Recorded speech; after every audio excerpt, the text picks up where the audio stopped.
Well, I'm going to start off my presentation a little bit differently than some of the other ones, and that I'm not going to start by introducing my environmental artist.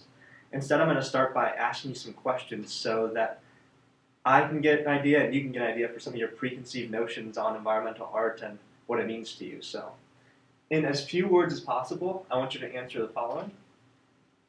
And take 12 to 15 seconds on each one if possible. So, what makes environmental art beautiful to you? Why is it special, unique? What makes it worthwhile?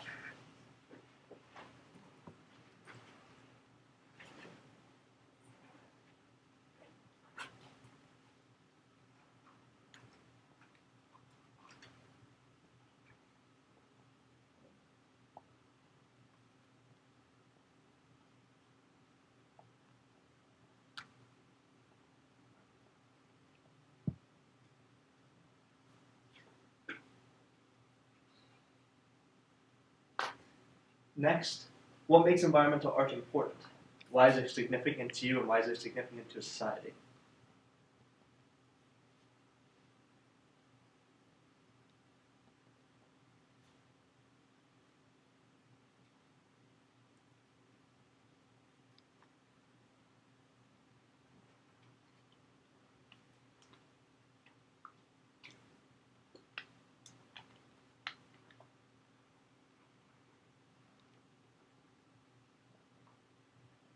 And then finally, does it have the ability to change you?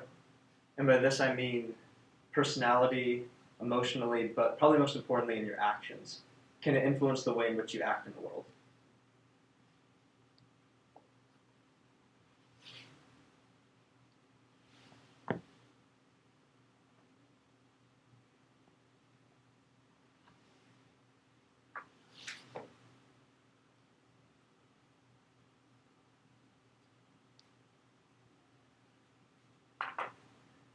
And towards the end of this presentation, we're going to look at some of these questions, again, to see if your ideas were cemented, if they were shown to be true, or maybe if they changed over time, or what happened to them. So it'll be a little bit of a cool social experiment along with learning about a new form of environmental art. And today we're going to be looking at a very unique kind of environmental art that I think is pretty special. I'm going to show you a little example.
So this is a pretty different form of environmental art. It's underwater sculptures.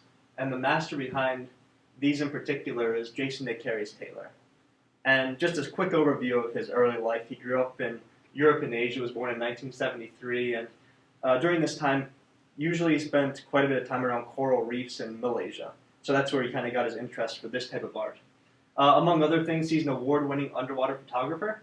Ironically, he takes pictures of his own work, and it kind of describes the transformation process that his works undergo through being in the ocean. He created the first sculpture park in Grenada, and it was considered by National Geographic a wonder of the world and a destination where everyone needs to go before they die, which is pretty interesting. And recently he finished construction on Musa, which is an underwater museum in Cancun, and it's the largest underwater museum in the world. It contains over 480 pieces of his own work. And many people go there from all around the world just to see it. but this isn't really what makes him unique. And what really makes him unique as an artist is that all of his artwork is constructed with the intention that it's going to be changed and that it's going to evolve over time. It's never going to be static, but instead is based on being dynamic. And as this can be seen with his construction of Holy Man, where it starts off with a sculpture of a man and then transforms into what's known as an artificial coral reef. And the idea behind making artificial coral reefs is to create art that is in action. So while it's beautiful to look at and it's pretty cool just to see, it's also useful to the environment. So he puts these in places where the coral reefs have been broken or the ecosystem has been a little bit destroyed, and he allows the ecosystem to rebuild itself through these artificial coral reefs that are pH neutral. And the idea behind it is to show that human intervention isn't necessarily a burden. Instead, it can be seen as something positive. In fact, each and every one of his sculptures are based off real people. So it's quite literally, humans being put into a place where they aren't necessarily natural, but making a positive impact. So he has a couple of goals through this. The first of which is conservation of deprived areas. And this works in two ways. One, he can put his sculptures in areas that have been hurt, and they can help rebuild the ecosystem by being artificial reefs. Second, he can put them near areas that have been hurt. And what this does is this causes the attraction to move away from the real coral reefs and instead move towards his creations, giving the actual coral reefs time to rebuild themselves and become healthy again. The second goal that he has is to create awareness. And basically, by making these beautiful sculptures, he's able to show people that the environment's important, that specifically the ocean and keeping that healthy and safe is a very important goal. And because it's art in action, he's making a change while doing this, which is the third point. He's creating change. So he's not just making something beautiful, creating awareness, saying, this is something you should care about, but he's actually making a change in the process and making the ecosystem better. And finally, he wants to create beautiful art still. So while this is all meant to be good for the environment, it still needs to have some beauty. And we're going to look at a prime example of that right now with an underwater sculpture in Grenada. And this is a particularly interesting one because people didn't perceive it in the way that he thought it would be. So originally they were thought to be tributes to the slaves in the Middle Passage off the West Indies. But in reality, this wasn't his intention at all. Turns out that he had actually a very different idea of what this should be. And he says this pretty well in his quote, where he shows that he's not just an environmental artist, but he's a global artist as well, that he has pretty universal characteristics about him. So it was never my intention to have any connection to the Middle Passage. Although it was not my intention from the onset, I am very encouraged how it has resonated differently within various communities, and feel it is working as an art piece by questioning our identity, history, and stimulating debate. So while his work is meant to have an environmental impact, it's also supposed to hold some of the characteristics that other art pieces have. So make people think, make them question, and create a change. So I want to go back to some of the questions we looked at earlier. And obviously, this is a different form of environmental art, but did this change your perspective at all? So if you look back at your questions now, how does this art in action change what you originally thought about environmental art in any way? So if you were to answer the same questions again, is there anyone that would answer a little bit differently? Or did this cement your belief? Well, I thought the uses of environmental art, like the actual impact of it, my idea that has changed after this presentation because I think for most of the other environmental art presentations we've seen, it's mainly been to raise awareness of the issue. But in his work, especially with the Holy Man, you can actually divert attention away from these kind of reefs and in turn help conserve them. So there's actual functional use for environmental art too. Absolutely. Did anyone else find anything similar to that? That's one of the most interesting aspects to me, that this is art that's making a change and not only creating awareness, which is in some ways very different. Have there been any other art pieces this semester that you guys think did that too, or did it differently? Because you guys all have presented on at least one person, right? You all presented on one person, so you know at least one person, if not more. Think back to your environmental artist. Did it Did that piece of art act or no?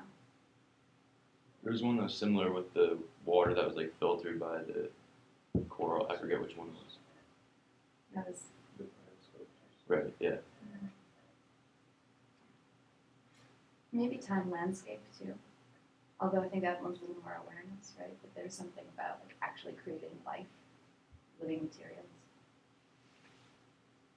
So, did this change any of your other guys' beliefs, or did it remain pretty static? Because it's also important if this was able to cement it and make it seem more real to you. I think that a physical idea is much more significant than something that's kind of just a mental concept. Now that you've written it down on paper, that might be easier to see. I think this kind of cemented it for me, but it was definitely one of the more like powerful pieces of environmental art I think I've seen in this class. I have a question. Did he like build them like? How did exactly did he build them? Are they like artificial materials or? No, well, I think they're made out of what I understood is pretty natural materials, and the idea is to make them pH neutral so that they'll be able to form coral reefs. Okay. And then, like I said, they're constructed out of designs of real people. So. And there's also some really interesting stuff where it's not. I think his most beautiful stuff is definitely the human sculptures. But he made an underwater version of a car called the Anthropocene, but it's like scene, like a landscape, and it's every piece of the car is intended to be a different kind of house for a different sort of underwater species. So they have like a home for lobsters in the trunk, which is the cutest thing I can possibly imagine. Do I have time to ask a couple more questions? Yeah. Oh, beautiful. So, how does this relate to the notion of unnatural nature? And this can kind of go along with the last question, just out of time purposes.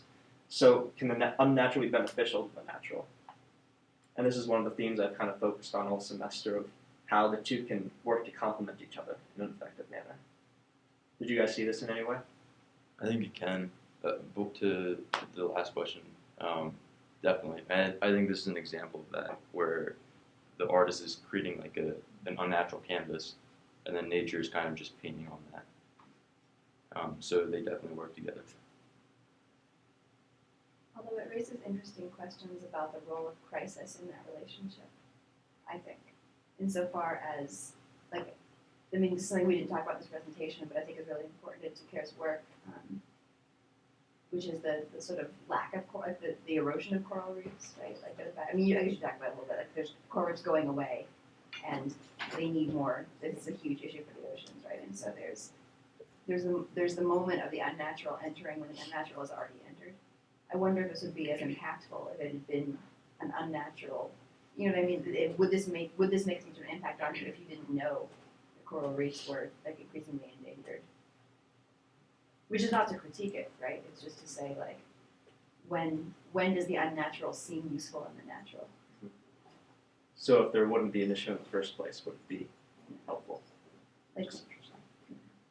yeah. Does anyone have any questions? All right.